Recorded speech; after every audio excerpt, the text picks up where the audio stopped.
Assalamualaikum warahmatullahi wabarakatuh. Halo Sobat CBI, kembali lagi sama aku Kurota yang akan nemenin kalian bincang-bincang santai tapi tetap penuh dengan wawasan. Nah, tapi sebelumnya nih, kalian penasaran gak sih yang di depan ini itu apaan? Ya, kecil-kecil begini nih, parfum kah atau apa? Penasaran gak? Langsung aja yuk kita tanya ke narasumber kita hari ini. Halo Pak Agung. Halo Tata. Ya, halo Pak Agung, apa kabar? Alhamdulillah kabar baik. Tata gimana, apa kabar? Alhamdulillah baik Pak. Pak Agung Ya. gimana nih perjalanannya sampai ke kantor ini? Ya, saya dari SRS tadi perjalanan ke sini kurang lebih 2 jam lah. Aman lah, nggak ada macet di sini. Aman. Iya. Alhamdulillah aman ya Pak Agung. Perjalanan 2 jam loh teman-teman buat ngobrol sama kalian. Ayo kita kasih tepuk tangan dulu buat Pak Agung. Oke, nah, kalau boleh tahu Pak, tadi Bapak sempat nyebut SRS ya? SRS Ya. itu apa sih Pak? Jadi kita itu lembaga di bidang research dan pengembangan, juga services untuk kebun-kebun di CBI Group, kayak gitu. Kalau ngomongin riset, berarti kantor riset itu isinya otak ya Pak, otak untuk CBI Group nih. Nah kalau kantor riset itu berarti Bapak kerjanya cuma di laboratorium aja gitu Pak, menghitung angka atau gimana Pak?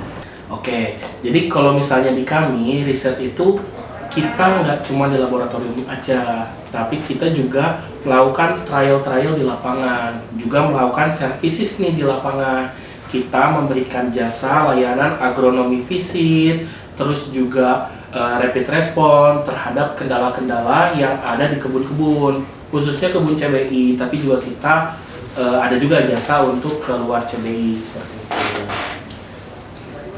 Untuk riset berarti ada sesuatu yang dihasilkan untuk menopang pertumbuhan dari kebun tersebut ya Pak?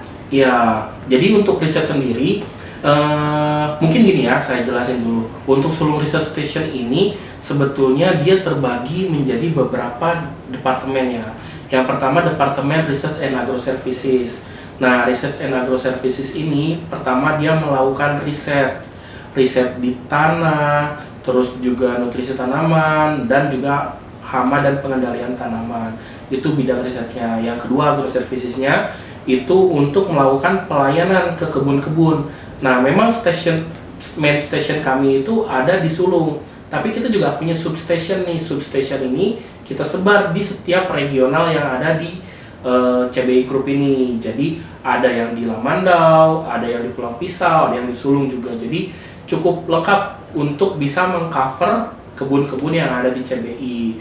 Nah, terus departemen yang kedua itu Agrikultural Laboratorium and Teknologi. Nah, di sini kita punya laboratorium analitik, laboratorium produksi, dan juga pengembang teknologinya. Di laboratorium analitik ini kita bisa menganalisis nih daunnya, jaringan tanaman, terus juga pupuk, tanah, dan macam-macam lah. Jadi kalau misalnya ada kendala di perkebunan, kita bisa analisis lebih awal nih. Kita bisa melakukan pengecekan masalahnya ada di mana sih, defisiensinya atau kendalanya pada tanaman tersebut tuh ada di mana. Kita bisa ambil sampel untuk dianalisis di laboratorium kita, untuk bisa berikutnya itu kita bisa memberikan rekomendasi nih, apakah perlu tambahan pupuk ataukah ada perlu penanganan yang lain-lain. Nah, itu bisa kita lakukan setelah kita mendapatkan laboratorium itu. Terus untuk laboratorium produksi, kita tuh memproduksi beberapa produk seperti biopestisida, biofertilizer, kayak misalnya pupuk organik nih sekarang lagi ngetren ya, untuk memperbaiki kondisi tanahnya. Terus juga untuk meningkatkan produktivitas juga. Nah, itu pupuk organik. Terus juga biopestisida. Sekarang kan biopestisida ada beberapa yang masih tidak ramah lingkungan ya. Nah, makanya kita menggunakan biopestisida, nggak pestisida yang tidak ramah lingkungan. Jadi diusahakan semua pestisidanya itu tuh harus ramah lingkungan gitu. Jadi pestisida yang kita gunakan itu salah satunya biopestisida untuk yang udah kita kembangkan itu seperti Cordyceps misalnya, itu untuk ulat, terus Metarhizium, terus Trichoderma untuk Ganoderma, itu salah satu yang sudah kita kembangkan. Seperti itu. Sebetulnya salah satunya ini produk yang ini juga salah satu produk perkembangan kita ya, produk sulung resuscitation. Nah seperti itu. Nah untuk di sulung resuscitation kita lanjutin yang tadi ya. Iya, Pak. Nah terus juga ada bidang teknologi. Nah untuk teknologi ini kita ada dua nih. Yang pertama untuk pemetaan kita pakai drone. Nah kita bisa menganalisis atau mendeteksi kesehatan tanaman menggunakan drone nih. Kita melakukan pemetaan untuk mengetahui tanamannya ini berpenyakit atau tidak, seperti itu. Bisa juga melihat konturnya, kalau misalnya daerahnya itu ada banjir seperti itu, kita pakai lidar. Nah biar ketahuan ini sebetulnya airnya bisa dibuang kemana sih daerah-daerah banjir ini. Nah seperti itu pakai lidar.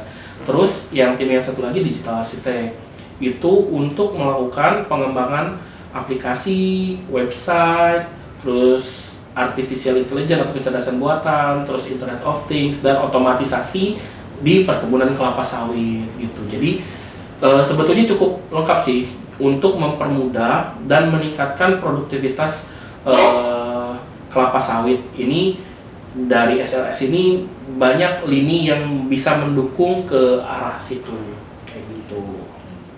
Cukup lengkap juga ya Pak layanan. Iya lumayan ditawarkan oleh lengkap, SRS. betul. Oke, kita Oh iya sebetulnya jasa yang kita punya ini nggak cuma buat CBI Group aja loh, tapi kita juga bisa untuk memberikan jasa dan layanan semua ini ke luar CBI, ke eksternal. Jadi sejak tahun 2017 kalau nggak salah, SRS ini yang asalnya cost center sudah menjadi profit center. Jadi kita sudah membuka jasa layanan ke eksternal juga. Jadi kalau misalnya ada yang mau membutuhkan jasa-jasa tersebut, bisa juga kami bantu untuk menangani masalah-masalahnya juga, seperti itu. Oke, jadi berarti jasa yang ditawarkan SRS ini bisa dipakai oleh sebutannya apa Pak? Kalau untuk para pemilik kebun sawit nih biasanya? Kita biasanya sobat sawit lah, sobat sawit. Berarti Untuk para sobat sawit bisa. Oke, jadi berarti jasa yang ditawarkan oleh SRS ini bisa dipakai oleh sobat sawit yang membutuhkan konsultasi terkait tanah dan lain-lainnya, Pak. Betul. Oke. Cukup banyak lah bisa dipakai. Oke, kita balik lagi ke produk ya, Pak. Karena Oke. tadi saya lihat Pak Agung bahwa ini apa, Pak? Tadi Bapak belum menyebutkan Oh, iya, nama iya. produknya. Sayang Oke. banget kalau nggak dapat highlight ya, Pak. Iya nih. Jadi ini salah satu produk kita yang sudah kita patenkan. Ini namanya Attractan Cavicol Plus. Nah, jadi Attractan ini dia berfungsi untuk menyebarkan populasi serangga penyerbuk kelapa sawit. Iya, serangga penyerbuk kelapa sawit. Jadi untuk kebun-kebun yang punya masalah seperti Parthenocarpi ataupun masalah-masalah seperti terbatasnya serangga penyerbuk, bisa dibantu disebarkan oleh Attractan ini. Jadi dia bisa membantu untuk menyebarkan. Jadi dia si serangga penyerbuknya itu nggak cuma di satu tempat aja. Dia bisa menarik si serangga penyerbuk itu untuk lebih luas lagi. Nah aromanya ini sama seperti bunga betina kelapa sawit gitu. Jadi makanya si Attractan itu tertarik sama si serangga itu tertarik sama Attractan ini, seperti itu. Nah ini juga udah dipatenkan. Jadi selama Pak Agung ada di SRS nih, apa sih pencapaian terbesar yang udah dicapai oleh SRS itu sendiri, Pak? Oke, jadi untuk pencapaian yang sudah diraih oleh SRS ini, pertama di laboratorium, kita sudah terakreditasi oleh Komite Akreditasi Nasional. Yang kedua, kita selalu melakukan uji banding di dalam negeri ataupun sampai ke luar negeri untuk memastikan keakuratan hasil dari analisa kami. Salah satunya kita melakukan uji banding di IPE dan ISE di Wageningen, Belanda. Begitu juga dengan dalam negeri seperti Poleb, terus juga air limbah dan lain-lainnya, kita juga melakukan uji banding lah untuk memastikan kalau misalnya hasil analisa kita ini akurat. Nah, itu yang pencapaian yang pertama di laboratorium. Untuk pencapaian risetnya, kita sudah memiliki 4 paten nih. 4 paten, salah satunya mematenkan formula traktan ini.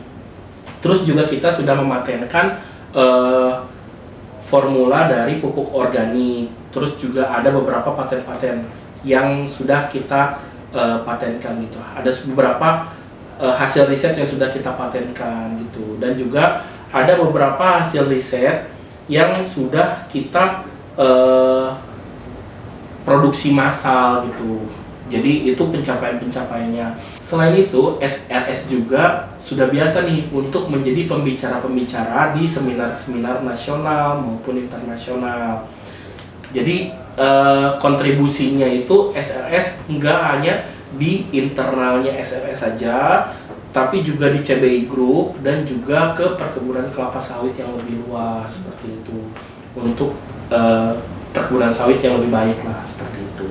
Berarti keberadaan SRS ini sangat bermanfaat ya bagi petani. Iya, seharusnya seperti itu sih ya.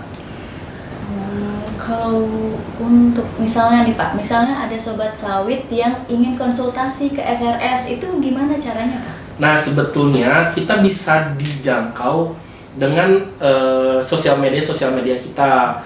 Kita ada Instagram, ada YouTube, ada website. Nah, bisa juga menghubungi lewat sosial media kita itu juga, atau melalui email kami di Sulung Research Station. Nah, bisa di search Sulung Research Station, itu pasti langsung munculan tuh website, terus juga Instagram, LinkedIn, Facebook dan lain-lain. Jadi bisa dijangkau menggunakan sosial media kami. Kalau sobat sawit sudah menggunakan jasa dari SRS itu biasanya hanya diberikan hasil penelitian. Misalnya nih Pak, ada sobat sawit yang datang ke SRS lalu menceritakan bagaimana keadaan di kebun sawitnya. Setelah itu SRS melakukan penelitian dan lain sebagainya, habis itu hasilnya langsung dikasih aja tanpa dipantau atau gimana Pak? Jadi gini, kalau misalnya ada yang bermasalah nih sama kebunnya, kita ada jasa agronomi visit. Jadi kita biasanya desk study dulu, kita mengumpulkan laporan-laporan yang mereka punya, ada masalah apa sih sebetulnya dari berdasarkan desk study. Habis itu kita melakukan visit nih, kita akan melakukan kunjungan ke kebun-kebunnya tersebut. Nah, dari kunjungan itu kan bakal kelihatan tuh masalah-masalahnya, kelihatan tanaman-tanamannya. Lalu setelah itu kita lakukan pengambilan sampel jika memang dibutuhkan. Nah, kita analisis di laboratorium kita apakah inline dengan hasil desk study dan visit agronominya itu. Setelah itu baru kita lakukan perbaikannya itu nanti kita memberikan rekomendasi. Nah, setelah diberikan rekomendasi, kita punya juga jasa setelah diberikan rekomendasi, after sales kita juga jalan, jadi cukup baik lah after salesnya kalau menurut saya. Jadi teman-teman sobat sawit itu bisa konsultasi lanjutan nih sama kita, konsultasi terkait dengan perkembangannya atau kendalanya seperti itu. Kalau misalnya sudah menggunakan jasa kita, jadi after salesnya teruji lah kalau di kita. Oke baik Pak, terima kasih ya udah ngasih informasi nih tentang apa itu SRS, apa aja jasa-jasanya, bahkan sampai cara nge-reach out SRS itu sendiri. Jadi sobat sawit yang kebingungan bisa langsung aja hubungin website dan juga media sosial dari SRS itu sendiri. Iya. Oke, terima kasih Pak Agung untuk waktunya hari ini. Oke, sama-sama. Terima kasih sudah berbagi informasi untuk saya dan juga sobat sawit dan sobat CBI semuanya. Jangan lupa di like, comment, and subscribe akun kami di CBI Podcast. Karya nyata untuk negeri. Bye-bye. Bumi pertiwi terbentang luas, menanti uluran tangan kita. Semaikan